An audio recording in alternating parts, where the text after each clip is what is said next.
Merci de préférer Le Rural Bénin TV pour vous informer. Bienvenue au journal. La SONAMA veut moderniser la production locale au Bénin. Pour ce faire, elle organise depuis ce mardi 22 novembre 2022 une conférence avec les fabricants locaux d'équipements agroalimentaires afin d'améliorer l'écosystème de production des équipements locaux de transformation qui, pour la plupart, ne répondent pas aux normes. Nous en parlons dans cette édition. Et puis, nous reviendrons sur la célébration des Journées nationales des jeunes agriculteurs du Bénin, organisée par l'Association des jeunes agriculteurs modernes AJAM, qui s'est tenue du 14 au 16 novembre 2022 à la place Goro à Abomey. C'est donc tout pour le sommaire. Les détails à suivre. La Société nationale de mécanisation agricole SONAMA organise depuis ce mardi 22 novembre 2022 une conférence avec les fabricants locaux d'équipements agroalimentaires afin d'améliorer l'écosystème de production des équipements locaux de transformation qui, pour la plupart, ne répondent pas aux normes. Cédric Bakwe, Sergio Agmandiaï pour le compte rendu. Une conférence avec les fabricants locaux d'équipements agroalimentaires. C'est la méthode choisie par la Société de mécanisation agricole SONAMA afin d'amorcer l'amélioration de l'écosystème de production des équipements locaux de transformation. Preuve de sa volonté de moderniser la production locale au Bénin. Le plus souvent, les équipements qui sont proposés ne sont pas tout à fait normalisés. L'ensemble de l'enjeu de cette conférence, c'est de travailler avec vous pour que nous puissions mettre en place le même écosystème au niveau des matériels locaux d'équipements agroalimentaires. Travailler avec vous pour arriver à avoir non seulement des équipements de grande qualité, mais aussi des équipements où on va trouver les pièces de rechange, on va trouver les fiches techniques, on va mettre en place la formation, on va mettre en place tout l'accompagnement nécessaire pour que ces équipements puissent durer. Les ministères sectoriels s'emploient à accompagner la SONAMA sur ce nouveau chantier qui va contribuer à l'atteinte de l'un des objectifs du chef de l'État, lui qui aspire à ce que 80% des équipements de transformation agroalimentaire au Bénin soient des équipements locaux. Vous conviendrez certainement avec moi que l'organisation des présentes assises vient à point nommé car elle constitue un point d'ancrage de la nouvelle vision des formations agricoles dans notre pays qui veut s'appuyer sur les réalités locales et donc sur le Made in Bénin. Mesdames et messieurs, soyez rassurés de l'engagement de toutes les structures du ministère des enseignements secondaires, techniques et de la formation professionnelle à accompagner la SONAMA dans le processus d'amélioration continue des inventions d'une part et de la formation des utilisateurs des machines agricoles d'autre part. Il est attendu donc, dans un premier temps, des propositions d'action et dans un second temps, des éléments de stratégie permettant aux artisans fabricants d'équipements agroalimentaires de contribuer à l'augmentation de la productivité agricole et la réduction des pertes post-récolte, ceci en mettant l'accent sur la modernisation de la fabrication. Et pour cela, une feuille de route est attendue pour la mise en œuvre des actions que vous auriez définies dans votre stratégie. Bientôt, le plein potentiel du secteur artisanal de fabrication d'équipements agroalimentaires au Bénin sera révélé. Un atelier de formation participative et de co-création réuni depuis ce lundi 21 novembre 2022 des communicateurs des organisations sociales, des mouvements paysans et indigènes et des mouvements de défense de la terre, des territoires, des forêts, de l'eau auprès des communautés Awida. Il vise à créer un produit de communication basé sur la photographie documentaire afin de communiquer sur les impacts sociaux et environnementaux que la construction de méga-projets touristiques d'élite marina a sur les communautés ancestrales de la région de Ouida. Reportage. Recenser puis relayer à base de la photographie documentaire les impacts sociaux et environnementaux que la construction du méga-projet touristique d'élite Marina a sur les communautés ancestrales de la région de Ouida, c'est le but de cette rencontre avec les communautés villageoises. Elle s'inscrit dans le cadre d'un atelier de formation participative de co-création auquel prennent part des communicateurs des organisations sociales, des mouvements paysans et indigènes, c'est des mouvements de défense de la terre, des territoires, des forêts et de l'eau auprès des communautés. Nous allons essayer de nous faire entendre pour que la question de relocalisation observe une certaine équité, afin que les questions de dédommagement soient effectives pour que les populations qui étaient là avant le projet soient quand même à côté pour accompagner la mise en œuvre. Durant près d'une semaine, les travaux seront focalisés sur les cas des communautés pêcheurs, des maraîchers et d'artisans déguerpis à Ouida. Ce sera un espace de donner et de recevoir, car nous refusons d'être que des cibles, mais nous sommes des acteurs à part entière. Les porte-voix des communautés ont saisi l'occasion pour lever un coin de voile sur quelques impacts socio-environnementaux du projet. Et on nous a déguerpis ici, à Diagbadi et à Kouvenan-Fidé. C'est vrai qu'il y a des gens parmi nous qui ont perçu des indemnités. Mais c'est des indemnités qui sont insignifiantes, qui ne peuvent pas résoudre leurs problèmes. Et ce n'est pas l'indemnité même qui va résoudre leurs problèmes. Il y a des gens qu'on les a arrachés, leurs espaces, leurs terres, les terres cultivables, là où ils vont dormir. Jusqu'à aujourd'hui, il y a des gens qui n'ont pas encore trouvé de la place. Nous voulons que l'État, il n'a qu'à bien revoir son projet et que de ne pas oublier les autochtones. L'espace maritime est un domaine appartenant à l'État. On ne peut donc pas s'opposer à sa libération. Mais l'État ne nous a plus informés du jour du déguerpissement. On nous disait seulement qu'on sera relogé à Kouvenan-Fidé. Nous avons été surpris du déguerpissement. La population en est témoin. Avec le concours de Ruido Photo, ces propos seront mis en image puis relayés à grande échelle. Cette forme de communication visuelle avec la photographie documentaire est une manière de faire des plaidoyers, une compétence que va acquérir les participants à cet atelier qui va s'achever le 26 novembre 2022. La 6e édition des rencontres internationales des courts-métrages pour l'agriculture s'est tenue du 15 au 17 novembre 2022 au siège de la Fédération des unions de producteurs du Bénin, FUPRO Bénin, à Boycon. Un événement riche en couleurs qui a marqué tous les esprits. Retour sur les moments forts de l'événement avec Cédric Bakpé et Séraphin Rontinganlé.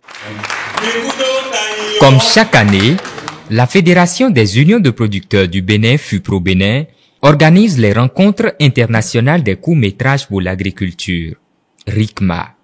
L'édition 2022 de cet événement n'a pas dérogé à la tradition des grandes célébrations.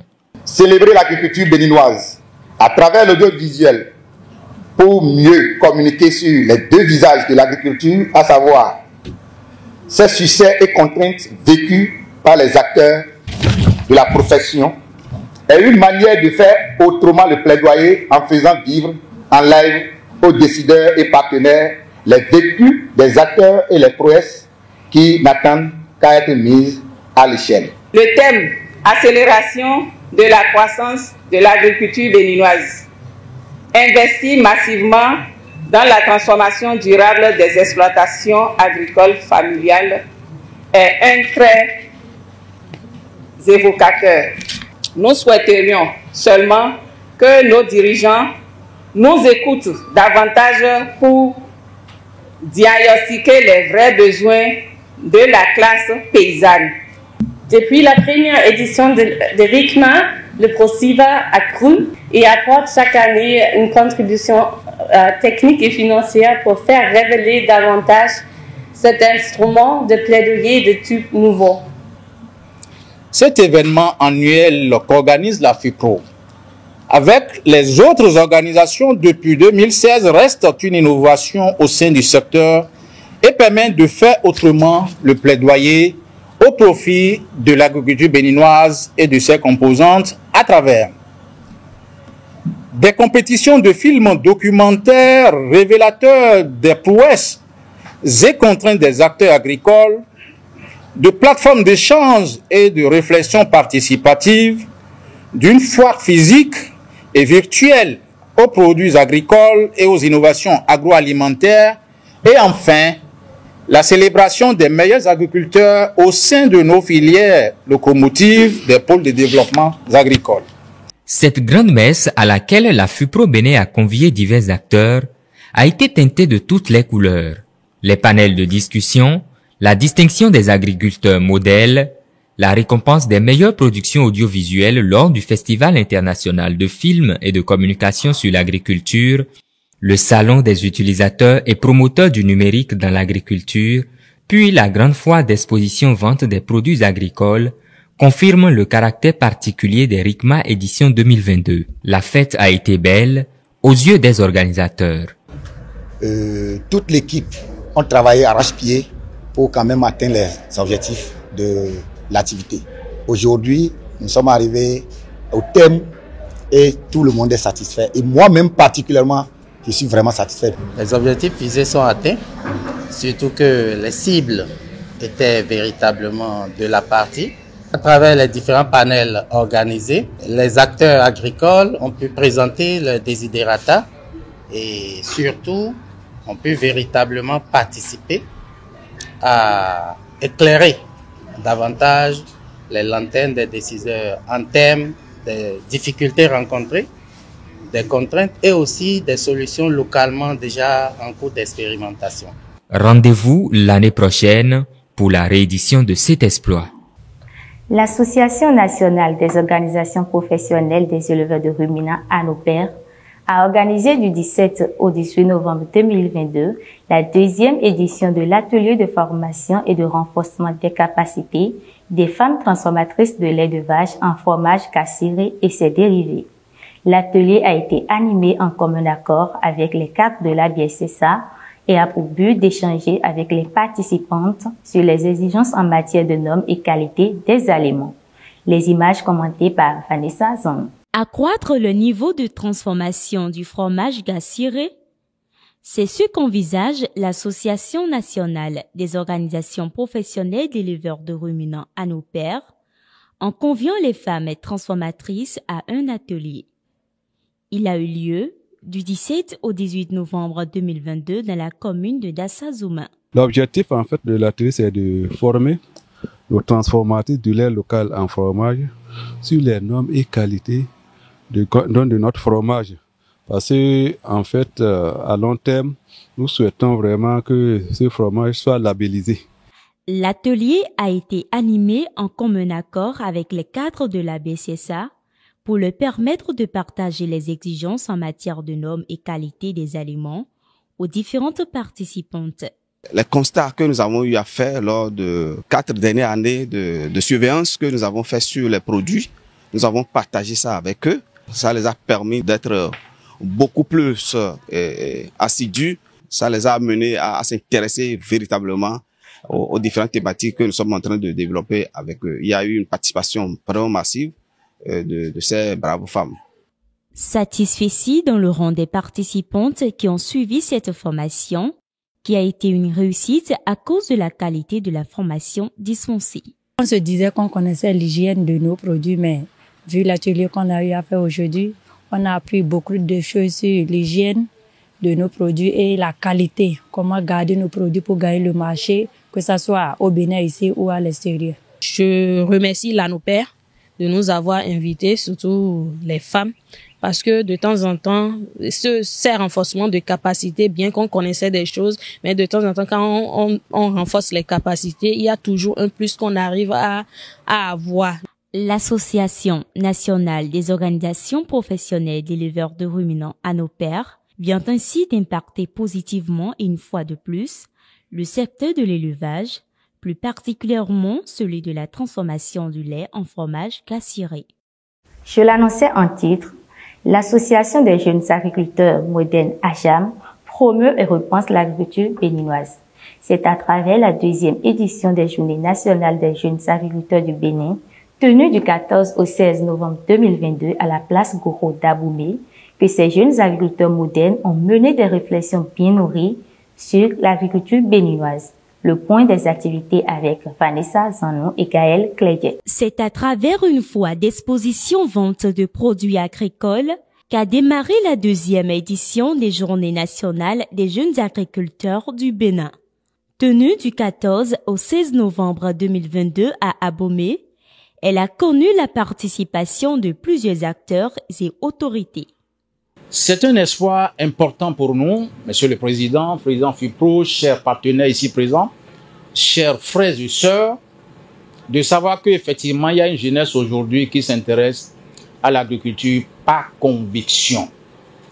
Il s'agira pour nous aujourd'hui de mettre en évidence les maux qui minent l'entrepreneuriat des jeunes, les disséquer et leur apporter des propositions de solutions que nous, responsables à divers niveaux d'intervention pour la croissance et le développement du monde agricole, devons prendre en compte afin de donner à ce métier toute sa valeur, le rendre attrayant pour la couche juvénile d'aujourd'hui et à venir. Au nom de la FIPRO, je tiens quand même à soutenir l'action, à vous féliciter et je demande aux différents présidents des organisations des jeunes de vraiment tenir dur. Ça fait la 2e édition. Et je suis sûr que d'ici la 3e, 4e, 5e, on va sentir que vraiment les jeunes ont pris. Placé sous le thème « Comment insérer et maintenir les jeunes dans le secteur agricole », cette édition a permis à travers des communications et panels sur diverses thématiques de mettre en lumière les maux qui minent l'entrepreneuriat agricole des jeunes au Bénin et de trouver des pistes de solutions afin que les peines soient amoindries. L'idée d'aller vers l'entrepreneuriat agricole, décrété, je dis décrété, est partie d'une difficulté économique et financière que le Bénin, à l'instar d'autres pays de la sous-région, a connu au milieu des années 80. Match de football, baby-foot et un spectacle sur les espaces ludiques accordés aux jeux au cours des Journées nationales des jeunes agriculteurs du Bénin. Nul n'a pu cacher sa satisfaction. Je suis ravi de venir ici et j'ai beaucoup apprécié aussi l'organisation. Cette formation qui a été lancée est une bonne formation, une formation qui doit réveiller tout chacun de nous, finissant ou non finissant. La séance qui s'est déroulée hier, à mon point de vue, j'étais vraiment émue. J'ai trouvé ça motivant. La sensibilisation que les membres nous ont donnée, ça m'a vraiment touchée et j'ai vraiment aimé. Pour cette journée qui a été célébrée, moi je suis vraiment émue et je remercie sincèrement l'association AJAM pour tous leurs efforts qu'ils ont pu fournir pour pouvoir organiser cette journée. Donc, à travers tout ce qui a été dit hier, si toutes ces réformes pouvaient être vraiment mises en place, là, ça pourra aussi changer la mentalité de nos parents. Les regards sont désormais tournés vers la 3e édition. Deux brèves dans cette édition. 99 758 217 610 francs CFA est le budget de gestion 2023 présenté par le ministre de l'Agriculture, de l'Élevage et de la Pêche Gaston Kossi Dossouen aux députés à l'Assemblée nationale ce jeudi 17 novembre 2022 à Porto Novo. La campagne de commercialisation du soja au titre de l'année 2022-2023 sera lancée dans la commune de Banté ce jeudi 24 novembre 2022 et va s'achever le 30 juin 2023. Pour rappel, le prix officiel du soja crin est fixé à 190 francs CFA le kilo. Hors de nos frontières, s'inscrivant dans la même dynamique que le Bénin, le Togo a officiellement lancé mardi 15 novembre dernier sa campagne de commercialisation du soja au titre de l'année 2022-2023. À cet effet, il fixe le prix d'achat du soja à 300 francs le kilo. Ainsi s'achève cette édition. L'information continue sur nos différents canaux digitaux. Merci de nous avoir suivis.